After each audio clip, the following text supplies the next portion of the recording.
Hello, my name's Anayeli. And hello, I'm Jackie. Our project is on roller coasters, and our question is, what are the factors that affect roller coasters? And so we chose roller coasters because we both have an interest in them, and we both enjoy them in general. And so we find it curious in regards to how are the riders, how do they remain in the car without having to fall as it goes around the loop? And also we find it interesting, like the velocity, how does it affect it in regards to how it's going down slope, or the energy required, and just the things that a roller coaster needs in order to work properly. Okay, so some of the factors that affect the performance of roller coasters are G-forces.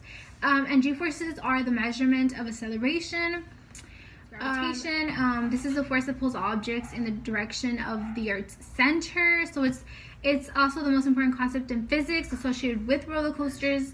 Once a roller coaster detaches from the chain lift, gravity is responsible for the ride's progress on the tracks.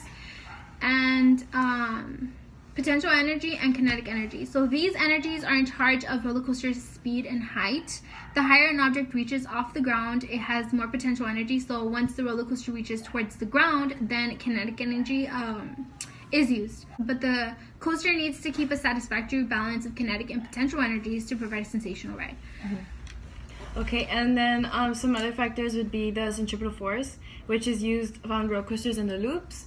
The centripetal force acts as like a force on the moving body as it moves like a circular path, and then also it helps maintain the rider, like the passenger in the car, like from not falling, because it's the forces putting them in place. And then also acceleration plays an important factor in regards to roller coasters, because people confuse it in regards to being velocity, but it's actually the change in velocity.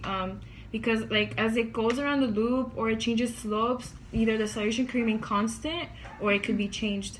And then also some other factors would be friction, which is very important, because depending on friction, either the roller coaster goes fast or it goes slow, depending on how smooth the tracks are or depending on the construction of the slope. Also, magnetism will be another factor, because electromagnets are used as braking for roller coasters. So this equation that we used was to determine the position vector and also the maximum height of a roller coaster. And this equation is useful for engineers to determine what's the best height that they could build a roller coaster, which would be safe for passengers. So we plugged in our numbers as shown above, and the variables stand for initial velocity, the angle, the height, and g 9.8, but in this case we use feet per second, so it would be 32. And we got the time, which was 2.89. We got our position vector 82.86, and we got our maximum 173.58. So this formula has two parts. First, we need to find the centripetal force part to find the speed at the top, and then the second part is the conservation of energy, already knowing the speed and height to figure out the weight of the individual loop. And then after, what we initiated first was that we used Newton's second law, which is the acceleration depending on the mass and the amount of force applied on the object. So then we moved to this equation in order to find the energy, and therefore we got 588,000 joules. And then we went here in order to get the height, and we got 60 meters. The initial height, and then this one is the top of the loop, the height. Yeah, so this would be the energy at the top of the loop, and this would be the height at the top of the loop. The potential energy determines the amount of energy required in order for the roller coaster to be maintaining the track, and also to maintain the passenger in the car along with the rails of the track. So therefore we determined that it was 392,000.